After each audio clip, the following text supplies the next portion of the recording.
প্রিয় দেশবাসী, দেশের শিশু, কিশোর কিশোরী, তরুণ তরুণী, ছাত্রছাত্রী, বয়স্ক বৃদ্ধ, পুরুষ মহিলা সবাইকে আমার সালাম জানাচ্ছি। আসসালামু আলাইকুম। বক্তব্যের শুরুতে আমি গভীর শ্রদ্ধা জানাচ্ছি জুলাই আগস্ট মাসে ফ্যাসিবাদের বিরুদ্ধে ছাত্র শ্রমিক জনতার অভ্যুত্থানে নিহত সকল শহীদের প্রতি। আমি আরও স্মরণ করছি তাদের যারা ফ্যাসিবাদী শক্তির প্রাণঘাতী অস্ত্রের সামনে হিমালয়ের মতো দাঁড়িয়ে অন্যায়ের প্রতিবাদ করে মৃত্যুকে আলিঙ্গন করেছে, আহত হয়েছে, পঙ্গুত্ব বরণ করেছে, হারিয়েছে তাদের চোখের দৃষ্টি। সেই সব বীরদের স্মরণ করছি যারা মিথ্যাচার, লুটপাট, স্বৈরতন্ত্রের বিরুদ্ধে এক দফা দাবি নিয়ে দাঁড়িয়েছিল। কৃতজ্ঞতা চিত্তে স্মরণ করছি আপনাদের ভাই বোনদের, আপনাদের সন্তানদের যারা এই বিপ্লবে অংশগ্রহণ করেছিল। প্রিয় দেশবাসী, আমি আগেও জানিয়েছি, আবারও জানাচ্ছি, গণ অভ্যুত্থানে সকল শহীদের পরিবারকে পুনর্বাসন করা হবে।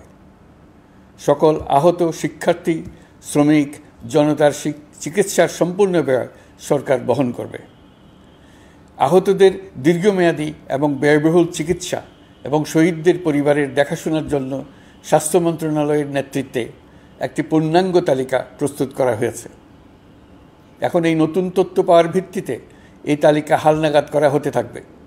গণ অভ্যুত্থানের শহীদদের স্মৃতি ধরে রাখতে সরকার তার যাত্রা লগ্নে জুলাই গণহত্যা স্মৃতি ফাউন্ডেশন নামে একটি ফাউন্ডেশন প্রতিষ্ঠার উদ্যোগ নেয়।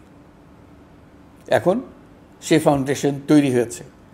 সকল শহীদ পরিবার এবং আহতদের সর্বোত্তম চিকিৎসা সহ তাদের পরিবারের সম্পূর্ণ দায়িত্ব এই ফাউন্ডেশন গ্রহণ করছে। এই ফাউন্ডেশনে দান করার জন্য দেশের সকল মানুষ এবং বিদেশে অবস্থানরত বাংলাদেশিদের আমরা আহ্বান জানাচ্ছি। গত মাসে কুমিল্লা, নোয়াখালী, সিলেট অঞ্চলে আকস্মিক বন্যা এসব এলাকার মানুষকে হতভম্ব করে দিয়েছে। এখানে বেশিরভাগ এলাকায় কোনো দিন বন্যা হয়নি। তারা বন্যা মোকাবেলা করে অভ্যস্ত নন। দেশপ্রেমিক সশস্ত্র বাহিনী তাৎক্ষণিকভাবে বন্যা আক্রান্ত সবাইকে রক্ষার জন্য এগিয়ে আসে। সেনা, নৌ এবং বিমান বাহিনী পরস্পরের সঙ্গে সমন্বয় করে একযোগে কাজে নেমে পড়ার ফলে মানুষের দুর্ভোগ কম হয়েছে। এর পরপরই এনজিও এবং সাধারণ মানুষ দেশের সকল অঞ্চল থেকে দলে দলে এগিয়ে এসছে। আমি বিশেষ করে দেশপ্রেমিক সেনাবাহিনীকে আবারও ধন্যবাদ জানাচ্ছি। দেশের সকল দুর্যোগকালে তারা সবসময় আন্তরিকভাবে এগিয়ে এসছে। বিশেষ করে বন্যা ও শান্তি শৃঙ্খলা রক্ষার কাজে তাদের সৈনিক এবং অফিসাররা দিনের পর দিন যেভাবে দায়িত্ব পালন করেছে তার কোনো তুলনা হয় না। জনজীবনে স্বস্তি ও আত্মবিশ্বাস প্রতিষ্ঠায় তাদের ভূমিকা অনন্য। বাংলাদেশ সশস্ত্র বাহিনীর সকল সদস্যকে আমি ধন্যবাদ জানাই তাদের সততা, ত্যাগ ও অসীম দেশপ্রেমের জন্য। দেশের স্বাধীনতা সংগ্রাম থেকে শুরু করে বন্যা, খরা, ঝড়, বৃষ্টি, ঘূর্ণিঝড়, সকল প্রাকৃতিক দুর্যোগে আপনারা সকলের শেষ ভরসার স্থান। দেশের প্রতিটি ক্রান্তিলগ্নে আপনারা দেশের মানুষের পাশে থেকেছেন। দেশের স্বাধীনতার পক্ষে, সার্বভৌমত্বের পক্ষে অবস্থান নিয়েছেন। দেশ গঠনে আপনারা সবার আগে এগিয়ে এসছেন। বিগত জুলাই হতে শুরু হওয়া গণ অভ্যুত্থান, বন্যা, নিরাপত্তা প্রদান, অস্ত্র উদ্ধার সহ সকল কার্যক্রমে আপনারা সফলভাবে দিনরাত কাজ করে যাচ্ছেন। সরকার ও জনগণের পক্ষ থেকে আমি আপনাদের প্রতি কৃতজ্ঞতা জানাচ্ছি। বন্যা আমাদের জনজীবনে আরেকটি দিক উন্মোচন করল। দেশের সকল জায়গায় মানুষের সক্রিয় সহানুভূতির জোয়ার উঠেছিল অবিশ্বাস্য মাত্রায়। ব্যবসায়ী, অর্থবান ব্যক্তিরা যেমন তাদের অর্থ নিয়ে স্বতঃস্ফূর্তভাবে এগিয়ে এসেছিল, তেমনি দেশের বিভিন্ন প্রান্তের সাধারণ মানুষ, স্কুল, কলেজ, বিশ্ববিদ্যালয়ের ছেলেমেয়েরা জোয়ারের ঢলের মতো যার যার সামর্থ্য নিয়ে এগিয়ে এসছে। অনেকেই ছুটে গেছে বন্যার্তদের সহযোগিতা করার জন্য। এনজিওরা বিভিন্ন জায়গা থেকে ছুটে গেছে তাদের সহায়তা নিয়ে। তাদের কাজে অনুপ্রাণিত হয়ে আমি এনজিও নেতাদের সঙ্গে বৈঠক করেছি কিভাবে সরকার তাদের কাজের সঙ্গে সরকারের উদ্যোগকে সমন্বিত করতে পারে, সেটার কাঠামো তৈরি করে দেওয়ার জন্য। বন্যা এখন চলে গেছে, কিন্তু পুনর্বাসনের কঠিন কাজ আমাদের সামনে রয়ে গেছে। সকলের সহযোগিতায় আমরা পুনর্বাসনের কাজটি সফলভাবে সমাধান করতে চাই। আইনশৃঙ্খলা পরিস্থিতির উন্নতির জন্য আমরা দিনরাত পরিশ্রম করে যাচ্ছি। যে সমস্ত ভাই বোনেরা তাদের গত 16 বছরের বেদনা জানিয়ে তার প্রতিকার পাওয়ার জন্য আমার অফিস এবং সচিবালয়ের অফিসসমূহের সামনে প্রতিদিন ঘেরাও কর্মসূচি দিয়ে আমাদের কাজকর্ম ব্যাহত করছিলেন, তারা আমার আহ্বানে সাড়া দিয়ে ঘেরাও কর্মসূচির থেকে বিরত হয়েছেন বটে, তবে অন্যত্র আবার তারা তাদের কর্মসূচি দিয়ে যাতায়াতে ব্যাঘাত সৃষ্টি করছেন। আমি কথা দিচ্ছি, আপনাদের ন্যায্য আবেদনের কথা আমরা ভুলে যাব না। আমরা সকল অন্যায়ের প্রতিকারের জন্য প্রতিশ্রুতিবদ্ধ। আমরা আমাদের দায়িত্বকালে যথাসম্ভব সব সমস্যার সমাধানের চেষ্টা করব। আমি আবারও অনুরোধ করছি, আপনারা যাতায়াতে ব্যাঘাত সৃষ্টি থেকে বিরত থাকুন। জাতি আপনাদের প্রতি কৃতজ্ঞ থাকবে। তৈরি পোশাক, ওষুধ শিল্প, এসব এলাকায় শ্রমিক ভাই বোনেরা তাদের অভিযোগ জানানোর জন্য ক্রমাগতভাবে এই শিল্পের কার্যক্রম পরিচালনা বন্ধ রাখতে বাধ্য করছেন। এটা আমাদের অর্থনীতিতে যে নেতিবাচক প্রভাব ফেলবে সেটা মোটেই কাম্য নয়। এমনিতেই ছাত্র শ্রমিক জনতার বিপ্লবের পর যে অর্থনীতি আমরা পেয়েছি সেটা নিয়মনীতিবিহীন দ্রুত ক্ষীয়মান একটা অর্থনীতি। প্রাতিষ্ঠানিক কাঠামো প্রায় ধ্বংসপ্রাপ্ত। বৈদেশিক মুদ্রার রিজার্ভ তলানিতে গিয়ে ঠেকেছে। আমরা এই অর্থনীতিতে প্রাণ সঞ্চারের চেষ্টা করছি, আমাদের উদ্যোগে সাড়াও পাচ্ছি। ঠিক এই সময়ে আমাদের শিল্প কারখানাগুলো বন্ধ হয়ে যাক, অকার্যকর হয়ে যাক, এটা আমাদের অর্থনীতিতে বিরাট আঘাত পড়বে। সেটা কিছুতেই আমাদের কাম্য হতে পারে না। শ্রমিক ভাই বোনদের অনেক দুঃখ আছে, কিন্তু সেই দুঃখ প্রকাশ করতে গিয়ে আপনাদের মূল জীবিকা বন্ধ হওয়ার উপক্রম হলে সেটা ঠিক হবে না। দেশের অর্থনীতি ধ্বংসপ্রাপ্ত হলে সেটা ঠিক হবে না। শ্রমিক মালিক উভয়ের পক্ষে আলোচনা করে এইসব সমস্যার সমাধান আমরা অবশ্যই বের করব। আপনারা কারখানা খোলা রাখুন, অর্থনীতির চাকা সচল রাখুন, দেশের অর্থনীতিকে সোজা হয়ে দাঁড়াতে দিন। আমরা আপনাদের সমস্যার স্থায়ী সমাধান বের করার জন্য সর্বশক্তি প্রয়োগ করব। মালিক পক্ষের কাছে আমাদের আবেদন, আপনারা শ্রমিকদের সঙ্গে বোঝাপড়া করুন, কারখানা সচল রাখুন, অর্থনীতির দুর্বল স্বাস্থ্যকে সবল করে তুলুন। ওষুধ শিল্প এবং তৈরি পোশাক শিল্প দেশের গৌরব। এর মাধ্যমে আমাদের শ্রমিক ভাই বোনেরা তাদের কর্মকুশলতা বিশ্বকে মুগ্ধ করেছে। এর সাফল্য এখন থমকে আছে। আমরা এই দুই শিল্পকে তাদের সম্ভাব্য শীর্ষে নিয়ে যেতে চাই। দুর্বল করার তো প্রশ্নই ওঠে না। এই দুই শিল্পের কোথায় কোথায় বাধা আছে, সমস্যা আছে, সেগুলো চিহ্নিত করে তাকে বাধামুক্ত করতে চাই। আমরা বিদেশি ক্রেতাদের একত্রিত করে তাদের সহযোগিতা চাইব, যেন বাংলাদেশের এই শিল্প দুটি বিশ্বের অন্যান্য দেশের চাইতে বেশি আস্থাযোগ্য হয়ে গড়ে উঠতে পারে। সব কিছুই সম্ভব যদি আমরা শ্রমিক মালিক সম্পর্কটা একটা নির্ভরযোগ্য, আনন্দদায়ক করে গড়ে তুলতে পারি। আমাদের সরকারের প্রথম মাস কাটল। দ্বিতীয় মাস থেকে আমরা নতুন বাংলাদেশ গড়ার ভিত্তি হিসেবে নতুন শ্রমিক মালিক সম্পর্কের সূচনা করতে চাই। এটা দেশের সবার কাম্য। দেশের নতুন প্রজন্ম নির্ভয়ে যেন তাদের ভবিষ্যৎ নিয়ে এগিয়ে যেতে পারে, আমরা সেই লক্ষ্যে কাজ করছি। আমাদের দায়িত্ব অনেক। ন্যায়ভিত্তিক একটা সমাজ গড়ে তোলার জন্য একসাথে অনেকগুলো কাজ আমাদের হাত দিতে হবে। 1 জুলাই থেকে 5 আগস্ট পর্যন্ত ছাত্র জনতার গণ আন্দোলনকে দমন করতে যেসব ফৌজদারি মামলা দায়ের করা হয়েছিল, এর মধ্যে হত্যা মামলা ছাড়া বাকি প্রায় সকল মামলা প্রত্যাহার করা হয়েছে। এইসব মামলায় গ্রেফতারকৃত সকলে মুক্তি পেয়েছে। দায়িত্ব গ্রহণের শুরুতেই অন্তর্বর্তীকালীন সরকার বিচার বিভাগের বড় সংস্কারের কাজে হাত দিয়েছে। যোগ্যতম ব্যক্তিকে প্রধান বিচারপতি নিয়োগ দেওয়াতে মানুষের মনে নতুন আশার সঞ্চার হয়েছে। আপিল বিভাগের বিচারপতি নিয়োগ, অ্যাটর্নি জেনারেল নিয়োগ এবং অন্যান্য নিয়োগগুলি অতি গুরুত্বপূর্ণ নিয়োগ, যেগুলো সবকটাই সম্পন্ন হয়েছে। সন্ত্রাস দমন আইন ও ডিজিটাল সাইবার নিরাপত্তা আইনে দায়েরকৃত মিথ্যা হয়রানিমূলক মামলাগুলো প্রত্যাহার করা হচ্ছে। সাইবার নিরাপত্তা আইন সহ বাংলাদেশে বিদ্যমান সকল কালো আইনের তালিকা করা হয়েছে। অতি সত্বর এই সকল কালো আইন বাতিল ও প্রযোজ্য ক্ষেত্রে সংশোধন করা হবে। সাংবাদিক সাগররণী হত্যাকাণ্ড সহ বহুল আলোচিত 5টি হত্যাকাণ্ডের তদন্ত ও বিচার অগ্রাধিকার ভিত্তিতে ও দ্রুততম সময়ে নিষ্পত্তির জন্য সহায়তা প্রদান করা হচ্ছে। সম্প্রতি আমরা বলপূর্বক গুম থেকে সকল ব্যক্তির সুরক্ষার জন্য আন্তর্জাতিক কনভেনশনের সনদে স্বাক্ষর করেছি। ফলে স্বৈরাচার দ্বারা প্রতিষ্ঠিত গুম সংস্কৃতির সমাপ্তি ঘটানোর জন্য আন্তর্জাতিকভাবে আমরা প্রতিজ্ঞাবদ্ধ হলাম। এছাড়া আমরা ফ্যাসিবাদ শাসনের 15 বছরে গুমের প্রতিটি ঘটনা তদন্ত করার জন্য পৃথক একটা কমিশন গঠন করছি। যেসব পরিবার তাদের নিখোঁজ পিতা, স্বামী, পুত্র এবং ভাইদের পাওয়ার জন্য বছরের পর বছর যন্ত্রণার সাথে অপেক্ষা করছেন, আমরা আপনাদের বেদনায় সমব্যথী। আয়নাঘরগুলো বন্ধ করে দেওয়া হয়েছে এবং সেই সাথে বের হয়ে আসছে ফ্যাসিস্ট হাসিনা সরকারের গুমের শিকার ভাই বোনদের কষ্ট ও যন্ত্রণা গাথা। আমাদের তরুণ প্রজন্মের ভবিষ্যৎ যেন উজ্জ্বল হয়, সেটা নিশ্চিত করতে শিক্ষা ব্যবস্থার দিকে আমাদের পূর্ণ নজর রয়েছে। ইতিমধ্যে প্রথম শ্রেণী থেকে দ্বাদশ শ্রেণী পর্যন্ত বর্তমানের ত্রুটিপূর্ণ শিক্ষাক্রম পরিবর্তন করা হয়েছে। বই সংশোধন ও পরিমার্জনের কাজ শেষ পর্যায়ে আছে। এই সংস্কারের কাজ অব্যাহত থাকবে। বিশ্ববিদ্যালয়সমূহের উচ্চ প্রশাসনিক পদগুলো পূরণ করে শিক্ষা কার্যক্রম স্বাভাবিক করার কাজ দ্রুত গতিতে এগিয়ে চলেছে।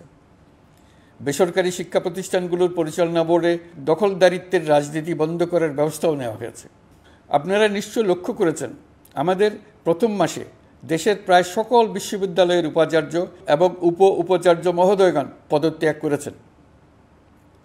উচ্চশিক্ষার ক্ষেত্রে এটা বিরাট শূন্যতার সৃষ্টি করেছে। প্রথম মাসে আমরা ক্রমাগতভাবে প্রতিটি বিশ্ববিদ্যালয়ে সবার কাছে গ্রহণযোগ্য এমন উপাচার্য এবং উপাচার্য নিয়োগ দেওয়ার কাজ শুরু করেছে। এর ফলে সকল সরকারি এবং বেসরকারি বিশ্ববিদ্যালয়গুলোতে নতুন উদ্যমে কাজ শুরু করার পরিবেশ সৃষ্টি হয়েছে। সংবাদ মাধ্যম ও মত প্রকাশের পূর্ণ স্বাধীনতা ইতিমধ্যে নিশ্চিত করা হয়েছে। আমরা সবাইকে বলে দিয়েছি, আপনারা মন খুলে আমাদের সমালোচনা করুন, আমরা সবার মতামতের প্রতি শ্রদ্ধাশীল। মিডিয়া যাতে কোনো রকম বাধা বিপত্তি ছাড়া নির্বিঘ্নে তাদের কাজ করতে পারে, সেজন্য একটা মিডিয়া কমিশন গঠন করা সরকারের সক্রিয় বিবেচনাধীন। আরও যেসব কমিশন সরকার সহ অন্য সবাইকে জবাবদিহিতার আওতায় আনতে পারে, আমরা তাদের পুনর্গঠন ও সংস্কারের উদ্যোগ নিয়েছি, যাতে তারা আরও শক্তিশালী হয়, জনকল্যাণে কাজ করে।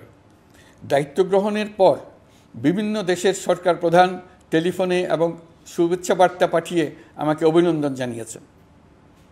বিভিন্ন দেশের রাষ্ট্রদূত এবং হাই কমিশনারবৃন্দ আমার সাথে সাক্ষাৎ করে দ্বিপাক্ষিক সহযোগিতা বৃদ্ধির আশ্বাস দিয়েছেন।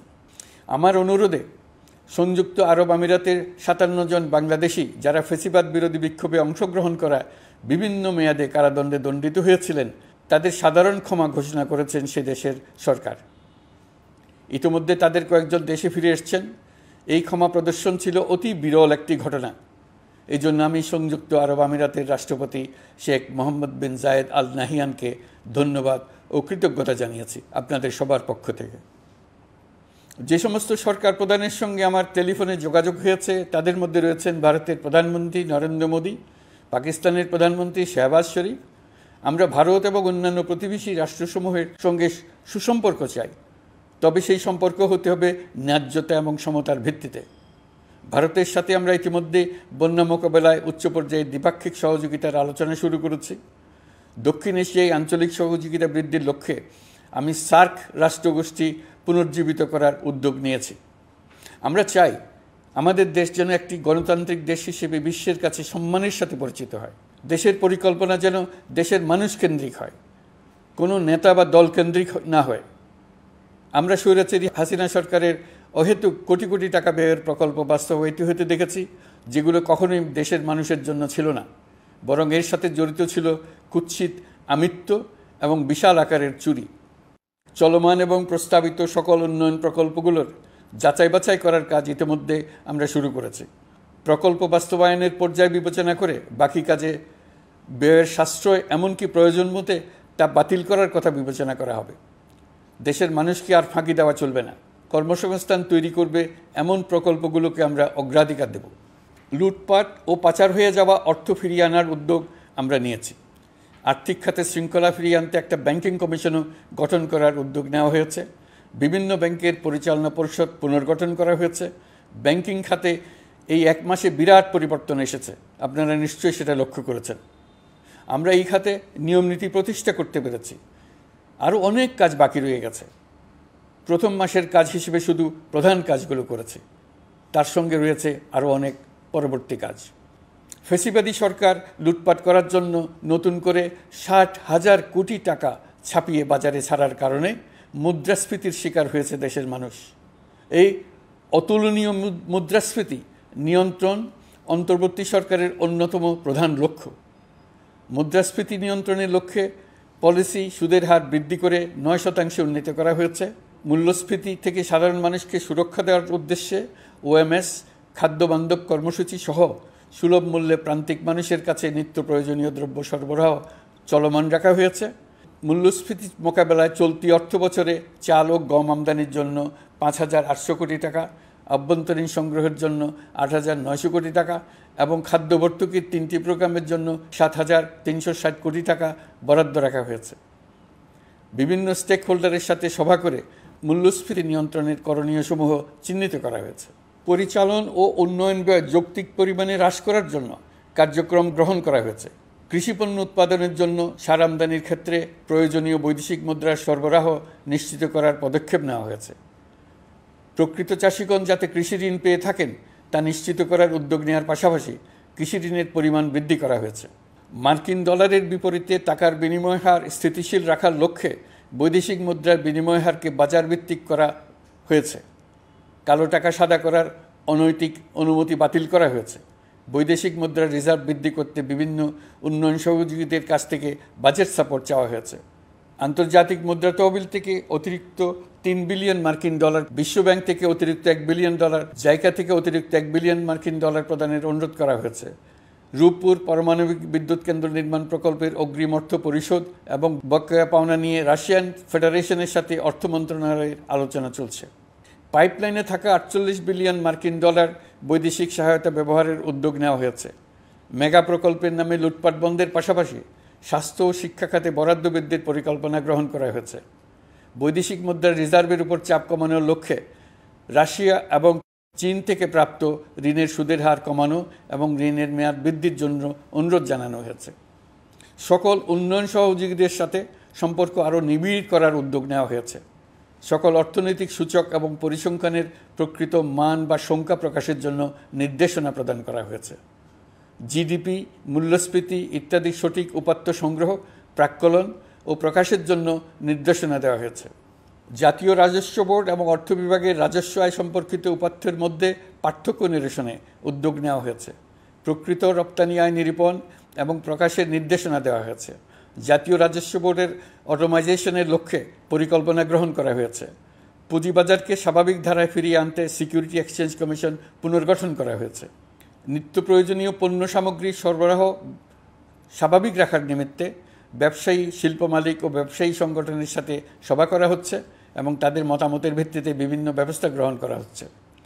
বিদ্যমান মজুদ ও ঘাটতি মূল্যায়ন করে ভবিষ্যৎ চাহিদা পর্যালোচনা করে স্থানীয় উৎপাদন বৃদ্ধির পাশাপাশি আমদানি পর্যায়ে বিভিন্ন জটিলতা দূরীকরণ, বন্দর ও বড় মোকামসহ পরিবহন ব্যবস্থার বিভিন্ন সমস্যা সমাধানে সংশ্লিষ্ট সকল মন্ত্রণালয়, দপ্তর, বিভাগকে প্রয়োজনীয় নির্দেশ দেওয়া হয়েছে।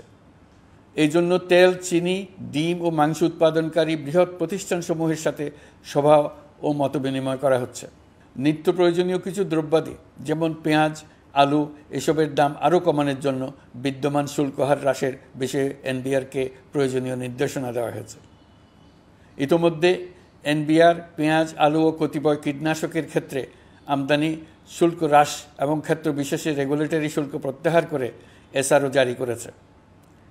নিম্ন আয়ের 1 কোটি পরিবারকে টিসিবির মাধ্যমে হ্রাসকৃত মূল্যে কিছু পণ্য যেমন পরিবার প্রতি চাল মাসে 5 কেজি, সয়াবিন তেল মাসে 2 কেজি, মসুর ডাল মাসে 2 কেজি দেওয়া হচ্ছে।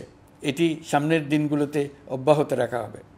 সরকার দায়িত্ব গ্রহণের পর জনপ্রত্যাশা অনুযায়ী বিদ্যুৎ, জ্বালানি ও খনিজ সম্পদ মন্ত্রণালয় হতে বিদ্যুৎ ও জ্বালানির দ্রুত সরবরাহ বৃদ্ধি আইনের অধীনে চলমান সকল প্রকার নেগোসিয়েশন, প্রকল্প বাছাই এবং ক্রয় প্রক্রিয়াকরণ কার্যক্রম আপাতত স্থগিত করা হয়েছে। গত 1.5 দশকে এই আইন ব্যবহার করে লক্ষ কোটি টাকা লুটপাট হয়েছে। বিদ্যুৎ, জ্বালানি ও খনিজ সম্পদ মন্ত্রণালয়ের আওতাধীন কোম্পানিসমূহে অধিকতর স্বচ্ছতা ও জবাবদিহিতা আনার লক্ষ্যে কোম্পানিসমূহের পরিচালনা পর্ষদ পুনর্গঠন করা হয়েছে। প্রকৌশল, ভূতত্ত্ব এবং খনিজ হিসাব বিষয়ে অধ্যয়ন করেছে এমন ছাত্র প্রতিনিধি অন্তর্ভুক্ত করার জন্য উদ্যোগ গ্রহণ করা হয়েছে। এই খাতে অধিকতর সক্ষমতা, গতিশীলতা এবং জবাবদিহিতা নিশ্চিত করার লক্ষ্যে বিশেষজ্ঞগণের সমন্বয়ে একটি কমিটি গঠন করা হয়েছে। জ্বালানি তেলের মূল্য জনপ্রত্যাশা অনুযায়ী সহনশীল রাখতে অকটেন ও পেট্রোলের দাম 6 টাকা, ডিজেল ও কেরোসিনের দাম 1 টাকা 25 পয়সা কমানো হয়েছে। 37 দিন বন্ধ থাকার পর গত 25 আগস্ট হতে মিরপুর 10 ও কাজীপাড়া স্টেশন ছাড়া বাকি সব স্টেশনে মেট্রো রেল পুনরায় চালু করা হয়েছে। ভুয়া মুক্তিযোদ্ধাদের চিহ্নিত করার লক্ষ্যে বিশেষ করে মুক্তিযুদ্ধের সময় যাদের বয়স 12.5 বছরের কম ছিল তাদের মুক্তিযুদ্ধ তালিকা হতে বাতিলের জন্য সুপ্রিম কোর্টে লিভ টু আপিলের পদক্ষেপ গ্রহণ করা হয়েছে। মুক্তিযোদ্ধা কল্যাণ ট্রাস্টের আওতাধীন বেদখলকৃত স্থাবর সম্পত্তি উদ্ধারে প্রয়োজনীয় ব্যবস্থা গ্রহণ করা হয়েছে। গৃহায়ন ও গণপূর্ত মন্ত্রণালয় কর্তৃক গৃহীত বরিশাল, রংপুর, ময়মনসিংহ উন্নয়ন কর্তৃপক্ষ আইন এর খসড়া তৈরির কার্যক্রম নেওয়া হয়েছে। পূর্বাচল নতুন শহর প্রকল্প, ঢাকার আশেপাশে স্যাটেলাইট সিটি নির্মাণের রোডম্যাপ চূড়ান্তকরণের উদ্যোগ নেওয়া হয়েছে। বিধি বহির্ভূত প্রদত্ত প্লট ও ফ্ল্যাটের বরাদ্দ বাতিলের উদ্যোগ নেওয়া হয়েছে। প্রিয় দেশবাসী, আপনাদের আমাদের সন্তানদের জন্য একটি গণতান্ত্রিক বাংলাদেশের রূপরেখা তৈরি করতে আমরা দৃঢ় প্রতিজ্ঞ। আর যেন আমাদের কোনো স্বৈরাচারের হাতে পড়তে না হয়। আমরা যাতে বলতে পারি আমরা একটি গণতান্ত্রিক দেশে বসবাস করি, আমরা যাতে সকলেই দাবি করতে পারি যে এই দেশটি আমাদের, আমরা সেই লক্ষ্যেই কাজ করছি। কেউ আইন নিজের হাতে তুলে নেবেন না।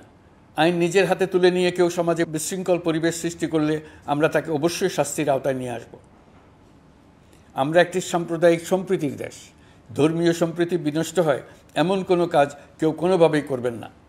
অতীতে শুধুমাত্র আওয়ামী মতাদর্শী না হওয়ার কারণে 18তম থেকে 42তম BCS পর্যন্ত BPSC কর্তৃক সুপারিশকৃত অনেক প্রার্থী নিয়োগ বঞ্চিত হয়েছেন।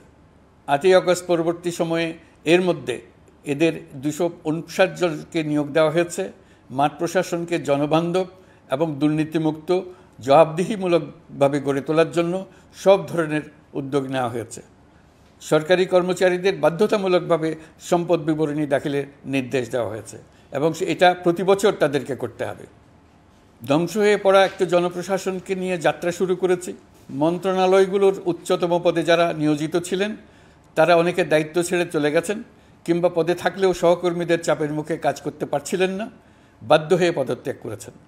আর যারা 16 বছরের স্বৈরাচারী শাসনের আমলে পদত্যাগে বাধ্য হয়েছিলেন কিংবা দায়িত্ববিহীন অবস্থায় একই পদে থেকে বাধ্য হয়েছেন তাদের সবার কথা বিবেচনা নিয়ে জনপ্রশাসনকে নতুন করে দাঁড় করানোই ছিল আমাদের প্রথম মাসে কঠিনতম সময়।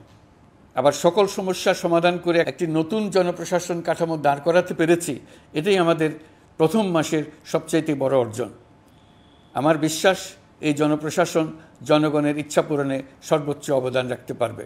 অতি স্বল্প জনবল নিয়ে দাপ্তরিক কার্যক্রম শুরু করা হলেও প্রথম দিকে বিভিন্ন মন্ত্রণালয় ও বিভাগ থেকে পাঠানো বিবিধ প্রস্তাব দ্রুত গতিতে এবং আইনগত সমস্ত বাধ্যবাধকতা মেনে সিদ্ধান্ত নেওয়া হয়েছে। গত 1 মাসে বিভিন্ন মন্ত্রণালয় ও বিভাগ 198টি অতি গুরুত্বপূর্ণ বিষয়ে সিদ্ধান্ত নিয়েছে। জনপ্রশাসনের 135 জন অতিরিক্ত সচিব, 227 জন যুগ্ম সচিব এবং 120 জন উপসচিবকে পদোন্নতি প্রদান করা হয়েছে। 59টি জেলার জেলা প্রশাসককে প্রত্যাহার করা হয়েছে এবং নতুন 59 জন জেলা প্রশাসককে নিয়োগ দেওয়া হয়েছে। 67 জন কর্মকর্তার চুক্তিভিত্তিক নিয়োগ বাতিল করা হয়েছে। 10 জন যুগ্ম সচিব, 8 জন অতিরিক্ত সচিব, 6 জন সচিবকে ওএসডি করা হয়েছে। বাংলাদেশ পুলিশের 80 জন ডিআইজি, 30 জন পুলিশ সুপার সহ 110 জনকে পদোন্নতি প্রদান করা হয়েছে। 1 জন ডিআইজি, 1 জন এডিশনাল ডিআইজি, 4 জন পুলিশ সুপারকে চাকরিতে পুনর্বহাল করা হয়েছে। আইজিপি সহ 10 জন অতিরিক্ত আইজি, 88 জন ডিআইজি, 21 জন এডিশনাল ডিআইজি, 177 জন পুলিশ সুপার সহ মোট 297 জন কর্মকর্তাকে বদলি করা হয়েছে। ছাত্র শ্রমিক জনতার বিপ্লবের মূল লক্ষ্য ছিল গণভবন। এটা ছিল স্বৈরাচারের কেন্দ্রবিন্দু। এই সরকার বিপ্লবের প্রতি সম্মান দেখিয়ে গণভবনকে বিপ্লবের জাদুঘর হিসেবে ঘোষণা দিয়েছে। ছাত্র জনতার ক্ষোভকে স্থায়ীভাবে তুলে ধরার জন্য গণভবনের আর কোনো সংস্কার করা হবে না। ছাত্র জনতার ক্ষোভের মুখে তা যে অবস্থায় দাঁড়িয়েছিল সেই অবস্থায় তাকে রাখা হবে। যেসব মূল্যবান সামগ্রী জনতা নিয়ে গিয়েছিল সেগুলো অনেক ফেরত দিয়ে গেছেন। যারা নিয়ে গিয়েছেন তারা নিজেরাই ফেরত দিয়ে গেছেন। তাদের আমরা দেশবাসীর পক্ষ থেকে ধন্যবাদ জানাচ্ছি। আরও কিছু জিনিস পাওয়া যায়নি, যারা নিয়ে গেছেন তাদের কাছে আমাদের অনুরোধ থাকবে তারা যেন এইসব সামগ্রী ফেরত দিয়ে যান। আমরা উল্লেখ করব এইসব বিক্ষুব্ধ জনতা নিয়ে গিয়েছিল কিন্তু বিজয়ের পর তারা আবার জাদুঘরে প্রতি সম্মান দেখিয়ে এগুলো ফেরত দিয়ে গিয়েছেন।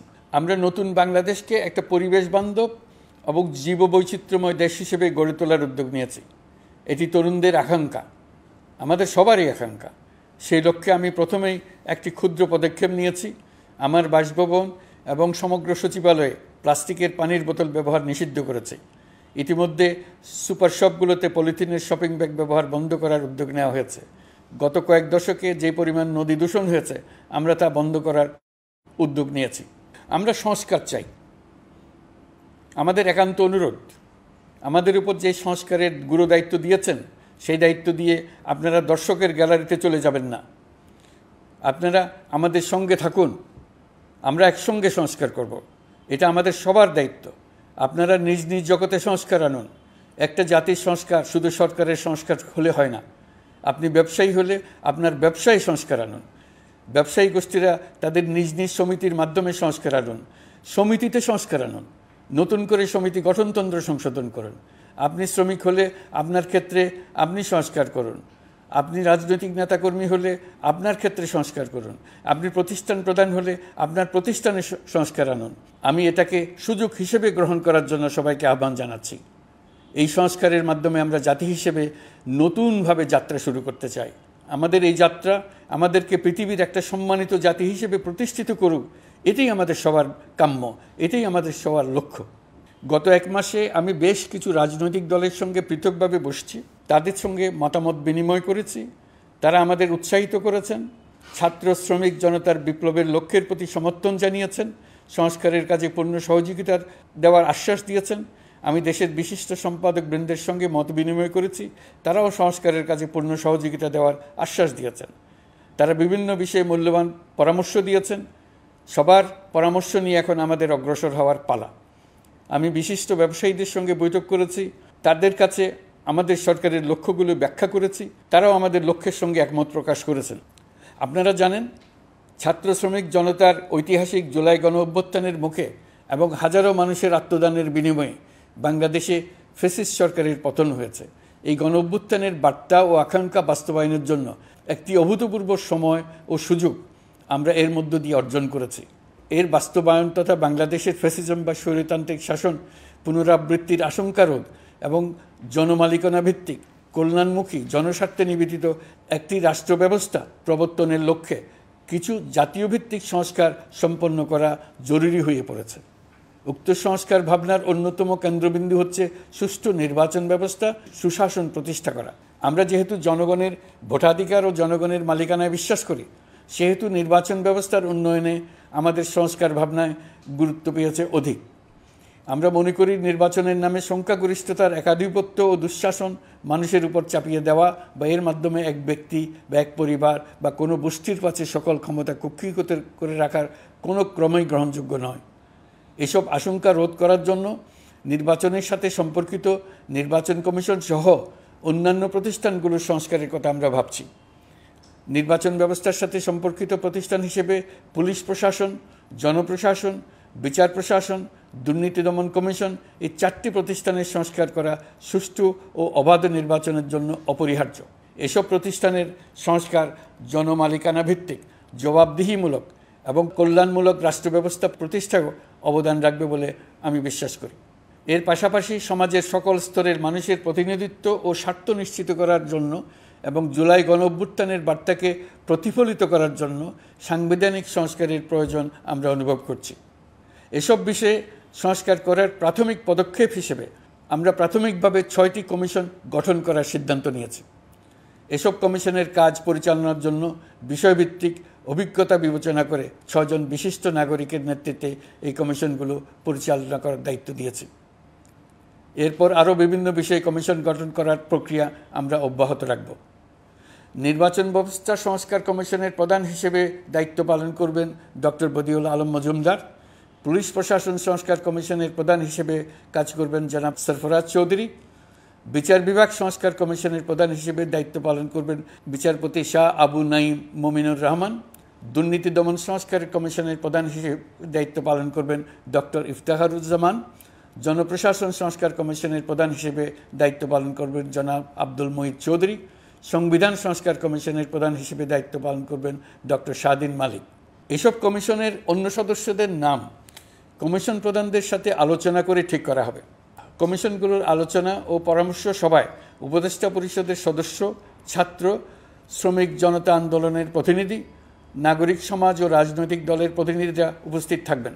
পূর্ণাঙ্গভাবে গঠিত হওয়ার পর কমিশন আনুষ্ঠানিকভাবে তাদের কাজ আগামী 1 অক্টোবর থেকে শুরু করতে পারবে বলে আমি আশা করছি এবং এটি পরবর্তী 3 মাসের মধ্যে সম্পন্ন হবে বলে আমরা ধারণা করছি। কমিশনের রিপোর্টের ভিত্তিতে সরকার পরবর্তী পর্যায়ে প্রধান রাজনৈতিক দলগুলোর সাথে পরামর্শ সভার আয়োজন করবে। চূড়ান্ত পর্যায়ে ছাত্র সমাজ, নাগরিক সমাজ, রাজনৈতিক দলের প্রতিনিধি, সরকারের প্রতিনিধি নিয়ে ব্যাপক ভিত্তিক 3 থেকে 7 দিন ব্যাপী একটি পরামর্শ সভার ভিত্তিতে সংস্কার ভাবনার রূপরেখা চূড়ান্ত করা হবে। এতে এই রূপরেখা কীভাবে বাস্তবায়ন হবে তার একটি ধারণাও দেওয়া হবে। এই আয়োজন জুলাই গণঅভ্যুত্থানের বার্তা বাস্তবায়ন ও রাষ্ট্র পুনর্নির্মাণ তাগিদের ঐক্যবন্ধনে গোটা জাতিকে শক্তিশালী ও আশাবাদী করে তুলবে বলে আমাদের বিশ্বাস। প্রিয় দেশবাসী, আমাদের সামনে অনেক কাজ। সবাই মিলে একই লক্ষ্যে আমরা অগ্রসর হতে চাই। আমাদের মধ্যে, বিশেষ করে আমাদের নতুন প্রজন্মের মধ্যে যে সুপ্ত প্রতিভা লুকিয়ে আছে সেটা যেন বিনা বাধায় রাষ্ট্রের এবং সমাজের সহযোগিতায় প্রকাশ করতে পারি, সেই সুযোগের কাঠামো তৈরি করতে চাই। সকলে মিলে আমাদের পরিবারের প্রতিটি সদস্যকে, সে ঝাড়ুদার হোক, ছাত্র হোক, শিক্ষক হোক, যে কোনো ধর্মের হোক, সবার সমান অধিকার নিশ্চিত করতে চাই। এই হলো আমাদের সংস্কারের মূল লক্ষ্য। আসুন ছাত্র শ্রমিক জনতার এই বিপ্লবের লক্ষ্যকে আমরা দ্রুত বাস্তবায়ন করি। আমাদের প্রথম মাসে আমরা যেই গতিতে, যে উদ্যম নিয়ে কাজ এগিয়ে নিয়ে যাওয়ার কথা চিন্তা করেছিলাম সেটা হয়তো করতে পারিনি বাস্তব অবস্থার পরিপ্রেক্ষিতে। দেশের আইনশৃঙ্খলা পরিস্থিতি স্বাভাবিক রাখা গেলে আশা করি আমরা আমাদের গতি অনেক বাড়াতে পারব।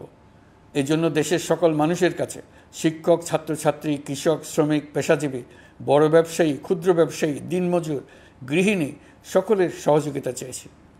আমাদের কাজ বড় কঠিন, কিন্তু জাতি হিসেবে এবার ব্যর্থ হওয়ার কোনো অবকাশ আমাদের নেই। আমাদেরকে সফল হতেই হবে। এই সাফল্য আপনাদের কারণেই আসবে, আপনার সহযোগিতার কারণেই আসবে। আমাদের কাজ হবে আপনার আমার স্বপ্নকে বাস্তবে রূপায়িত করা। এখন আমরা আমাদের 2য় মাস শুরু করছি। আমাদের 2য় মাসে যেন আপনাদের মনে দৃঢ় আস্থা সৃষ্টি করতে পারি, সেই চেষ্টা করে যাব। ধৈর্য ধরুন, এই কথাটি আমি মোটেই আপনাদের বলবো না। আমরা সবাই অধৈর্য হয়ে পড়েছি। এত সব কাজ কখন যে শেষ হবে এটা চিন্তা করে আমরা অধৈর্য হব, কেন হব না? কিন্তু সঠিকভাবে কাজ করব, কাজে কোনো অধৈর্যের চিহ্ন রাখব না। প্রিয় দেশবাসী, দেশের শিশু, কিশোর কিশোরী, তরুণ তরুণী, ছাত্রছাত্রী, বয়স্ক, বৃদ্ধ, পুরুষ, মহিলা, সবাইকে আবারও আমার সালাম জানাচ্ছি। আসসালামু আলাইকুম। আপনাদের সবাইকে ধন্যবাদ জানাচ্ছি। মহান আল্লাহ আমাদের সকলের সহায় হন।